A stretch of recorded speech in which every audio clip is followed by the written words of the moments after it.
예, 안녕하세요. 오늘은 다가오는 요번 여름방학을 유학생 어머님들의 가장 큰 고민 중에 하나, SAT 학원 선택.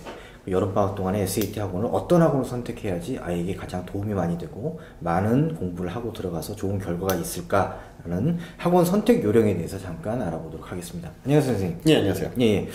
선생님 SAT 강의를 거의 10년 넘게 하신 걸로 제가 알고 있는데. 네, 뭐 그렇게 됐습니다. 예. 근데 선생님이 생각하는 어떤 좋은 SAT 학원, 거기에 대한 어떤 생각, 아이디어가 좀 있으신가요? 예, 물론 있습니다. 사실 학원보다 제가 생각하기에 더 중요한 건 강사의 조건이 아닌가라는 생각은 해보는데요. 강사의 조건이라는 게 물론 학벌도 중요하고 자신이 뭐 만점을 얼마나 받아봤다 그런 것들도 물론 중요합니다만 그런 것보다 더 중요한 건 아마도 그 선생이 보여줄 수 있는 결과라든지 아니면 그보다 더 중요한 건 어떤 열정, 책임감, 그리고 사실은 요새 뭐 여기저기서 많이 어머님들께서 들으시겠습니다만 좀 어쨌든 사생활이 좀 그런 깨끗해서 문제들. 예. 네, 그래서 학생들한테 좀 멘토로서도 좋은 모습을 보여줄 수 있는 선생이라면 그런 강사가 그렇죠. 정말 좋은 강사가 아닐까라는 생각합니다. 어떻게 보면 유학생들에게 학원 강사가 어떻게 보면 그냥 강사, 선생님으로서 끝나는 게 아니라 어떻게 보면 부모님들보다 더 큰 역할을 해줄 수 있는 사람이라고 저는 생각이 되거든요. 네. 그래서 일단은 강사의 조건, 굉장히 이러이러한 점들을 가지고 있는, 예를 들면 뭐 학벌이 아니라, 물론 뭐 학벌도 중요하겠지만은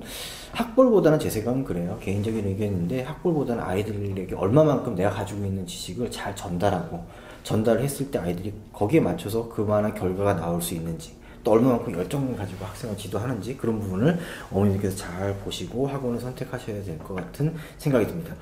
네. 두 번째가 선생님 일단 뭐 분위기. 네, 있지 않을까요? 학원 분위기라는 것도 굉장히 중요하거든요. 물론 선생이 얼마나 애정을 갖고 학생들을 대하느냐 그런 것도 있지만 사실 학생하고 선생 사이의 관계가 아니라 그 외에 다른 선생님들이나 실장님들 아니면 다른 스태프분들과의 관계도 굉장히 중요하다고 생각하는데 그런 면에서 대표님께서 경험이 많으시지 않으신가요? 예, 일단은 학원 종류가 굉장히 여러 개가 있죠. 강남에도 SAT 학원이 굉장히 많은 걸로 알고 있는데 뭐 대형 학원도 있고 또 뭐 굉장히 소형 학원도 있고 심지어 뭐 과외방, 뭐 떴다방식으로 운영되는 과외방도 있어요.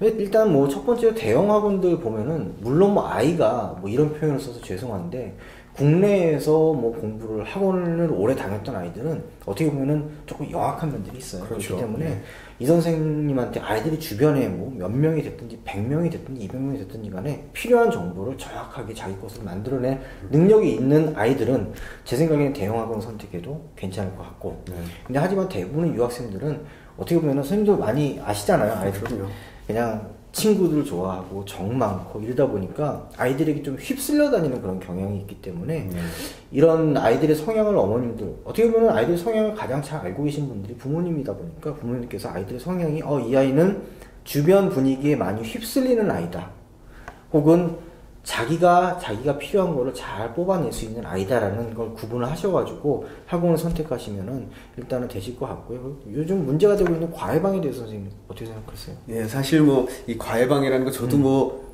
이 경력이 있는 동안에 몇 번의 제의도 있었긴 했습니다만 사실 어감상으로도 과외방 이렇게 부르는데 이유가 있을 거예요. 분명히 어떤 정식적인 학원으로서의 절차를 밟지를 못한다든가 어떤 조건이 부족하기 때문에 그런 식으로 이어지는 것 같고요. 그래서 그런 것들이 당연히 그렇게 좋게 학생들한테 작용될 수 있을까라는 생각이 드는데요. 가장 큰 거는 이런 죄송합니다. 과외방들이라는 것들이 방학 때만 잠깐 반짝 나타나서 바짝 소위 말해 돈을 벌고 그러고서는 바로 사라지고 그런 것들이 학생들한테 꾸준히 정보를 제공을 하고 애정을 갖고 하는 데 있어서의 과연 플러스가 될 수 있을까라는 생각을 해봅니다. 그렇죠. 일단은 뭐 학원이라는 그런, 아시겠지만 SAT 학원은 그냥 일반 그런 소규모의 학원에서는 강의를 할 수 없는 과목이에요. 그래서 교육청에도 일단 뭐 SAT 학원을 등록하기 위해서는 어느 일정 기준을 맞춰줘야 되고, 그런데 그런 학원이라는 주 무대에 서지 못하는 이유가 있을 거예요. 분명히 있을 겁니다. 그래서 뭐 예를 들면 강사의 문제가 있을 수도 있고,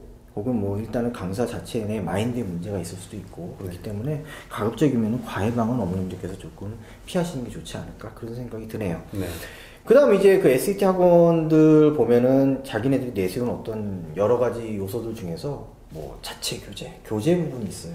교재 같은 경우 선생님 어떻게 생각을 하시나요? 네, 제가 보기에는 교재라는 건 크게 세 가지 종류 정도로 나뉜다고 보는데요. 첫 번째 케이스는 이제 시중에 흔히 있는 교재들 있죠. 시중에 릴리스되어 있는 대형 회사들에서 제공하는 교재들을 가지고 그걸 그냥 그대로 있는 그대로 이어나가는 선생님들이 있고요. 그냥 복사해가지고. 그렇죠. 복사해서 뭐 카피라이트 있는 부분은 심지어는 삭제를 하고 낸다든지 그런 식의 방법이 있을 수 있고요. 두 번째의 경우에는 이제 기출 문제를 가지고 계속 문제를 돌리는 그런 방법이 있을 수가 있겠고요. 세 번째는 이제 선생이 나름대로 제가 생각에 이게 가장 이상적인 방법이나만 강사가 자기 나름대로 고안한 굉장히 독창적이고 효과가 있는, 물론 중요한 게 가장 중요한 건 효과가 있는 겁니다. 효과가 있는 시스템을 가지고 그 시스템에 맞게끔 자기만의 교재를 잘 만들어서 거기에 문제도 넣고 조합도 섞었고 그렇게 해서 학생들한테 제대로 좋은 절차를 거쳐서 교재는 어디까지나 교재로 사용하고 더 중요한 거는 학생과 선생 사이의 커뮤니케이션을 통해서 그 교재는 어디까지나 도구로 삼아서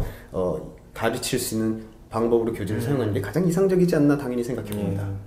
그리고 뭐 어떤 체계적인 어떤 계획을 가지고 강의를 하는 강사들이 거의 없는 것 같아요. 보면은 뭐 기출문제 그냥 문제풀이 이런 식으로 나가고 있는 선생님이 생각하시기는 어떤 그런 어떤 계획이라든지 어떤 식으로 강의가 진행돼야 된다라고 생각하시는 부분들이 있나요? 네, 물론 있습니다. 사실 이 SAT라는 것이 뭐 앞에 1편, 2편에서도 보셨으면 아시겠습니다만 굉장히 빨리 변하고 있거든요. 그래서 강사가 그런 소위 말하는 최신 정보를 가지고 꾸준히 자신의 시스템을 업데이트를 하고 그런 것들을 학생들한테 알려줄 수 있어야 되겠는데요.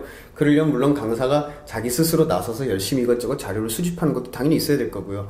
뭐 경우에 따라서는 여기저기에 소위 말하는 인맥이 있어서 그런 걸 통해서 어떤 정보들을 받고 그래서 꾸준히 그런 정보들을 소화해서 학생들한테 그거에 맞게끔 계속 해줄 수 있는 계획이 저도 이제 필요합니다. 컨설팅을 하고 있는데 그 선생님이 좀 전에 말씀하셨던 그 인맥이라는 부분 이런 부분들이 그 대학교의 어떤 관계 그래서 대학교에서 실질적으로 어드미션을 담당하고 있는 분들하고 앞으로 이번 대학에서는 어떤 점을 조금 중점적으로 볼 예정이다 뭐 이런 정보들 말씀하신 거죠? 네, 그렇습니다. 예. 네.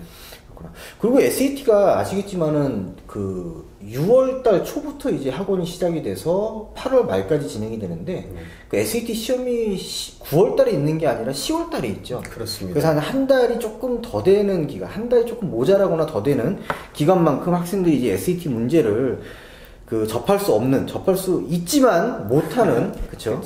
그런 부분들이 있는데 이런 부분을 어떤 식으로 해서 학생을 관리를 시켜줘야 어떻게 보면 점수를 조금 유지한다 그럴까?